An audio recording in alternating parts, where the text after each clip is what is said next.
So, I worked tonight at Kroger.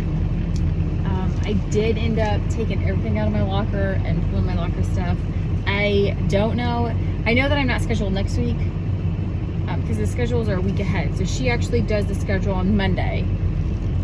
And then that will be published Friday. And then you'll work that schedule starting the following Sunday. So they're a whole week ahead. And I asked not to be on the schedule next week. So I might come back for a Friday or something, or a Thursday night, which is tonight. I don't mind it. But tonight, it was just hilarious. We were not really busy, but I got to keep busy, helping bag and running around. And sometimes you need somebody to get kind of what I'm going to say, the little stuff done. So the assistant, what did she do today? She swept the lobby. I vacuumed the lobby. We have these two kids, and this one person who has been there for a while and is an adult and knows things and is a very direct person, and they just want to act like children and stand behind her when she's talking and make faces at her and talk back to her and interrupt her while she's talking with the customer. I mean, we do a little bit of funny stuff. We kind of pick on each other a little bit. One of the boys is famous for, putting stickers on your bag when you're not paying attention. Which, again, every once in a while is fine. But when you have 6 or 8 that you're putting on somebody, that's never a good day.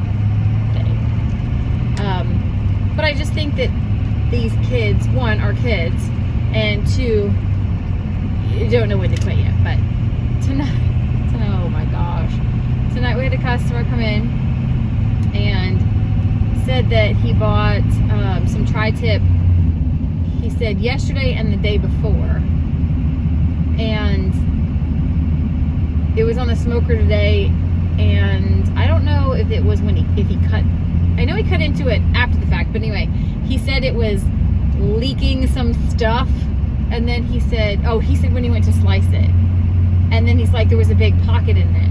So I don't know if something, if the cow had a sore, when they went to package the meat, gross to begin with, totally understand. And so, again, totally refunded his money, no questions asked, not a big deal. Then when the meat guy went to, sometimes something happens and you kind of like, wait a second. And so he went to dig in, and the guy said that he bought some of them yesterday and some of them the day before. We haven't sold any tri-tip in like a week. And then we gave him his money back for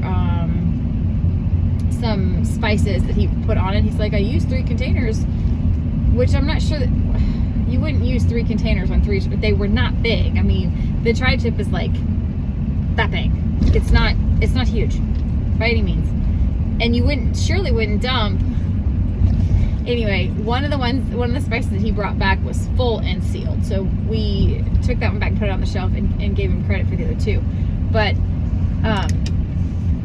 the meat guy was gonna go look. He goes, we haven't sold any of those in a week either.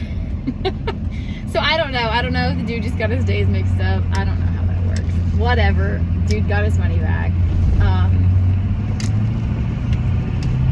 I had a woman, I do wish I was a little more fluent in Spanish. I'm not horrible, but I don't know a lot. Especially, one of the things in Spanish class that they teach you in the beginning is, your colors, your fruits, how are you, the names of aunt and uncle and boyfriend and girlfriend and husband and shit like that. What they don't tell you is, how to say the word scam and, stuff like that. So I'm trying to, this person knows almost 0 English, and I'm trying to figure out if they, because you have to ask questions. When a person comes up and wants to send money Western Union, you're supposed to ask them questions like, how do you know this person, because there are scammers who will just call people up and be like, your brother is in the hospital and he needs money and you need to send him money. There's a lot of grandparents that get caught up in that one. So we have to, try and prevent fraud. And obviously I don't want anybody to get taken for money. There's they were telling us there's some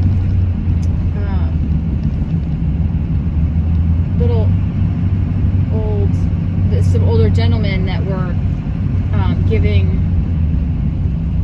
money to like women were contacted, well, quote women, people saying that they were women online were telling these gentlemen, if you want to buy me a gift, send me a $100 Visa card.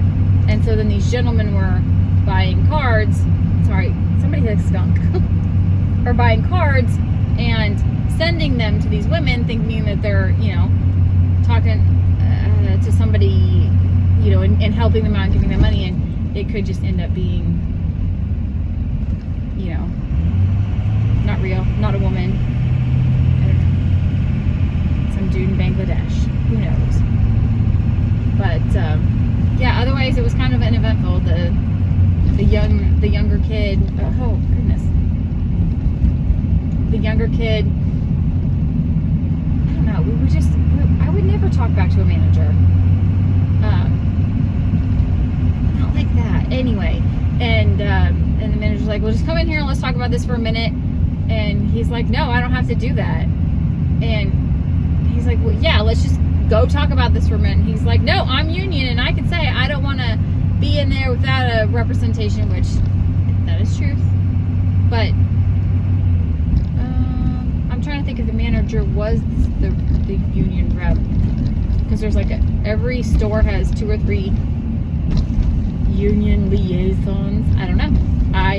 They tried to get me to sign up and I'm like, yeah, I don't foresee how this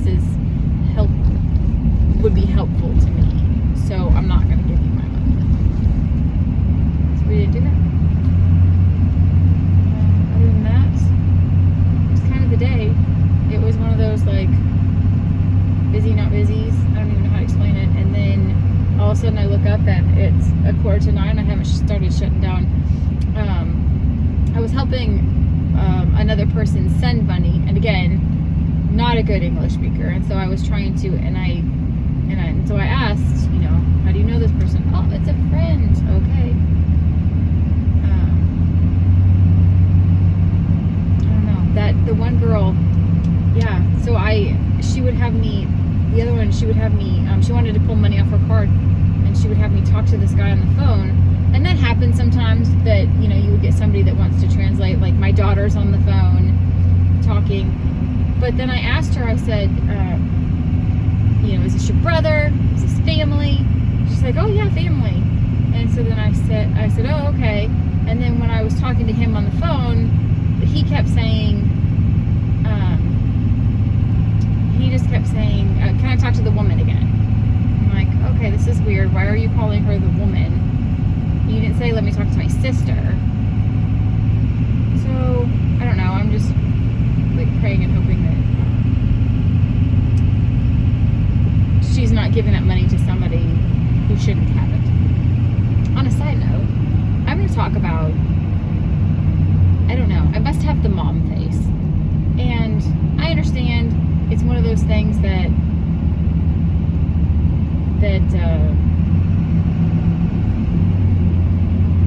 I don't know. I always drawn in children. I love kids. That's why we were foster parents. But I just have this face that says, please tell me your entire life story. And so strangers will tell me all their craziness. And then part of the problem is I don't know how to respond to that. So, I was driving home Wednesday night, and I stopped by this little place, convenience store on the way home. And I go there every Wednesday night, and I grab a pack of popcorn chicken to come home. And I think it's, I've been there 5, 6, 7 times. Not a ton, but a few times. And so I go and I walk in there and she says, oh, hey, how are you? And I said, oh, great, how you doing? And she says, good. And then she said, well, how are you feeling today? I'm like, fine. That's the weirdest question ever. And so then she goes, oh, yeah. And I said, well, yeah, how are you feeling? And she goes, well, she said, well, I just, I don't know if she said a week ago, a month ago, something ago. She said, I fell and I fractured, she didn't say broke, it was something else. Her femur, some bone in her leg, I think, her hip, something. Well, she was standing there and she didn't have a cast or anything on, so it was something. And then she said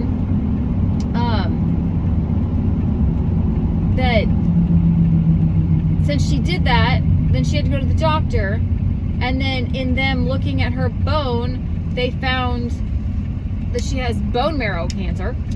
I think that's what she said to me. Bone cancer, something to that effect. Bone marrow cancer. And she was gonna have to go in and have them replace her whole hip and most of her femur, right? Something to that effect.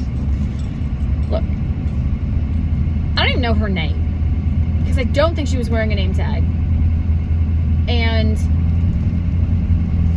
I just kept trying to figure out, like, what do you say? My dad had cancer. He passed away, lung cancer. You don't just go up to somebody and be like, well, I'm sorry. I said, oh, I'm sorry to hear that. Hopefully that is not. Finally, when she was telling me the story, she also said, well, I'm thankful that it was cracked so that they could find this cancer. They're going to do a replacement, and then I think that she implied that hopefully then it was going to be mostly gone. She said she may have to do a round or 2 or chemo, but it should be okay. And then she said it's in God's hands now. So at least she opened that door, and I said, well, I will be praying for you. When I say that, I mean it. I don't ever want to be the person to be like, oh yeah, praying for you, and then totally forget about the situation. I'm not that girl. So I get in my truck. I sit there for a second and pray. And then a couple more times on the way home, and all I kept thinking is, I don't even know this woman's name. And I know God doesn't care. God knows who I'm talking about when I'm praying for the person at the C-store who has this issue. That's not the point. The point is, I don't even know her name. And this woman trusted me enough, my face, I guess, to be able to tell me that she's sick. Not really sure how I'm supposed to deal with that. But the only thing I can do is pray. And that's such a, I'm going to say hurtful, it's the only thing I can do. It's the best thing. So I guess maybe I should be grateful that I get to do the best thing. I don't know. It's kind of heavy when people trust you with those secrets. But yeah, people tell me things like that a lot.